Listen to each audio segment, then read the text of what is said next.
Assalamualaikum warahmatullahi wabarakatuh. Kembali lagi bersama saya Arfi Slowi di segmen Artificial Intelligence.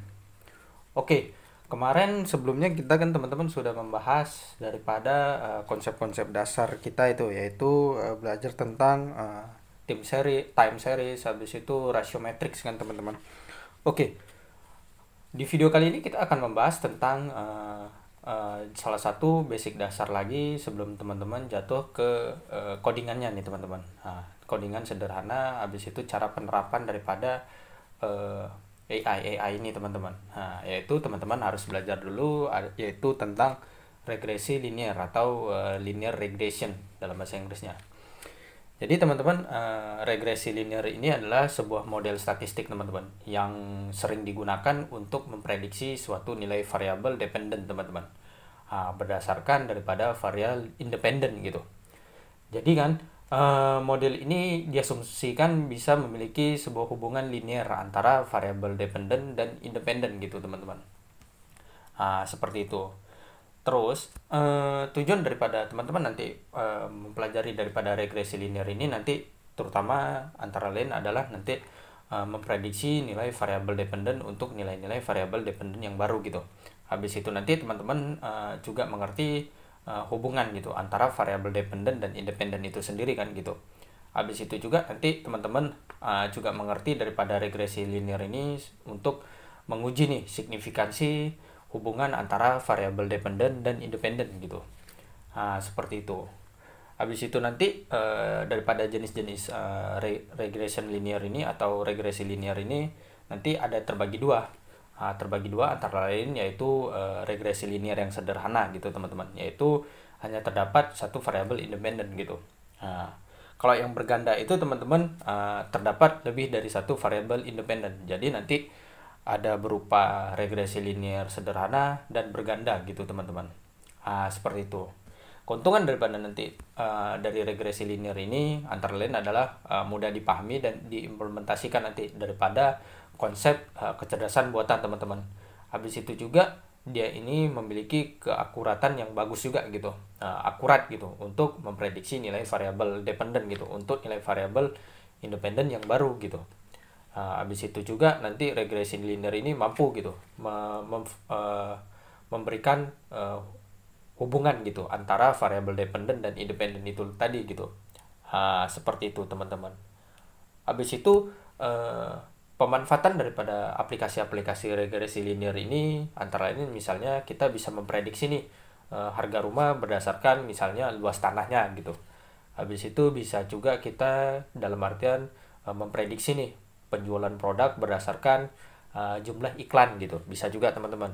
Habis itu juga kita bisa memprediksi nih sebuah misalnya tes nilai mahasiswa gitu atau siswa berdasarkan daripada jam terbangnya gitu atau jam belajarnya gitu. Seperti itu teman-teman. Habis itu apa sih kita bilang juga kan hubungan antara regresi linear atau linear regression ini dalam bidang AI gitu atau artificial intelligence gitu kan. Ah, jadi kembali lagi teman-teman. Jadi artificial intelligence ini juga adalah bidang ilmu komputer kan yang tujuannya untuk mengembangkan sebuah sistem yang cerdas gitu yang dapat dalam artian belajar, bernalar, habis itu kan bertindak secara mandiri gitu. Jadi hubungan antaranya itu memiliki signifikan yang baik gitu. Contoh, regresi linear adalah suatu teknik gitu teman-teman yang digunakan paling umum gitu dalam kecerdasan buatan ini gitu. Jadi kembali lagi kan, kita kan sudah menjelaskan kan dapat digunakan untuk apa saja gitu kan regresi linear ini kan gitu. Seperti itu. Jadi nanti dalam di hubungan AI itu nanti kembali lagi meningkatkan akurasi dengan menggunakan teknik-teknik yang tadi sebelumnya kita bahas gitu. Jadi nanti pemanfaatannya tuh antara lain kayak seperti di machine learning atau deep learning gitu atau pembelajaran lebih dalam daripada AI ini teman-teman. Seperti itu. Juga nanti dapat membangun model yang lebih kompleks gitu nanti dengan regresi linear gitu. Jadi dia dapat membuat sebuah model yang lebih kompleks gitu. Yang dapat kita bilang memodelkan lah hubungan-hubungan yang non linear gitu. Seperti itu teman-teman. Contoh juga aplikasi daripada AI nanti daripada regresi linear tadi kan kita sudah bahas gitu. Kita bahas lagi nih.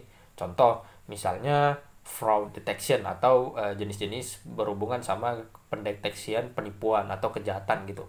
Nah, regresi linear ini juga bisa gitu teman-teman, dapat digunakan untuk memprediksi gitu sebuah transaksi-transaksi yang aneh gitu.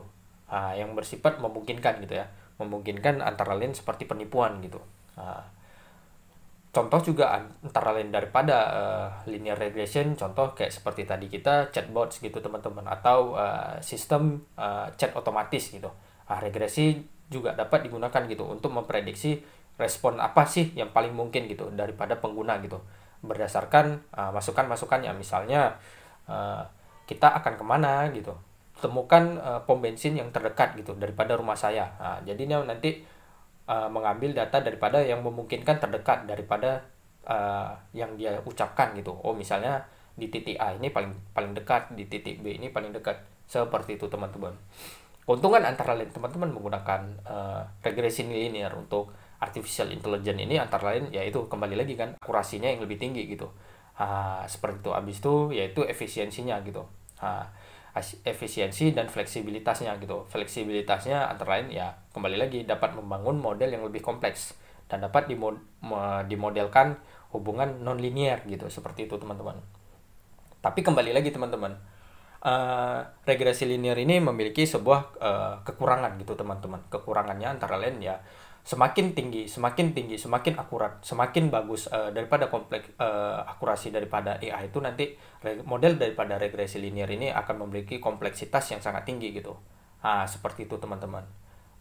Jadi habis itu juga daripada nanti kebutuhan datanya. Jadi AI itu kan membutuhkan data yang cukup gitu untuk belajar, untuk menghasilkan prediksi yang lebih kuat gitu teman-teman. Seperti itu. Habis itu nanti bisa menjadi bias teman-teman. Dapat menghasilkan prediksi yang bias jika data yang digunakan tidak seimbang. Seperti itu teman-teman. Jadi kembali lagi teman-teman, kesimpulan daripada kita pembahasan ini misalnya kan, regresi linear ini memang teknik yang fundamental banget lah teman-teman daripada belajar daripada kecerdasan buatan itu. Jadi teman-teman wajib belajar nih daripada regresi linear sebelum jatuh ke lanjutan-lanjutan yang berikutnya gitu teman-teman. Jadi wajib paham daripada konsep dasar daripada regresi linear. Memang ini fundamental utama lah teman-teman untuk membangun model-model yang berikutnya yang lebih kompleks gitu teman-teman. Seperti itu. Memang agak sulit teman-teman kan. Tapi mungkin misalnya teman-teman berusaha terus-menerus, habis itu konsisten, mungkin teman-teman bisa kok memahami daripada regresi linear ini teman-teman. Seperti itu. Jadi oke teman-teman, untuk pembahasan kali ini mungkin di next kita akan membahas lagi fokus-fokus apa aja yang harus dipelajari sebelum kita nanti jatuh ke penjelasan atau pemahaman atau implementasi daripada AI ini teman-teman. So thank you teman-teman untuk hari ini. So thank you teman-teman. Thank you.